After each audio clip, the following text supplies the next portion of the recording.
Champion ট্রফির আগে তামিমকে জাতীয় দলে চেয়ে মুখ খুললেন ক্রীড়া উপদেষ্টা আসিফ মাহমুদ।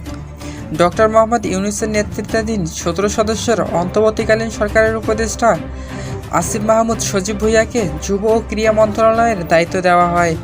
শুক্রবার মন্ত্রিপরিষদ মন্ত্রণালয়ের এক প্রজ্ঞাপনে এ তথ্য জানানো হয়। এরপর আসিফ মাহমুদের কিছু পুরনো পোস্ট নতুন করে ভাইরাল হয়, যেখানে তিনি সাকিব ও তামিমকে নিয়ে কথা বলেছেন। তা ছড়িয়ে পড়ে সোশ্যাল মিডিয়ায়।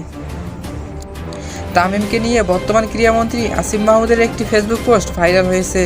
এই পোস্টটি তিনি করেন 2023 সালের 27 সেপ্টেম্বর। তিনি ফেসবুক পোস্টে লেখেন, তামিম ইকবাল চাচার জোরে তামিম ইকবাল হয়েছে। চাচার জোর থাকলে এমন শত শত তামিম ইকবাল তৈরি করা যেত। তবে এবার তামিম ইকবালকে নিয়ে ভিন্ন কথা বলছেন অন্তর্বর্তীকালীন সরকারের যুব ও ক্রীড়া মন্ত্রণালয়ের উপদেষ্টা আসিফ মাহমুদ। তিনি বলেন, পাকিস্তানের চ্যাম্পিয়ন ট্রফির আগেই তিনি ব্যক্তিগতভাবে তামিমকে দলে ফিরিয়ে আনার জন্য কাজ করবেন। শুধু তাই নয়, বাংলাদেশের ক্রিকেটকে অনেক দূরে এগিয়ে নিয়ে যেতে তিনি কাজ করবেন বলে আশাবাদী করেছেন।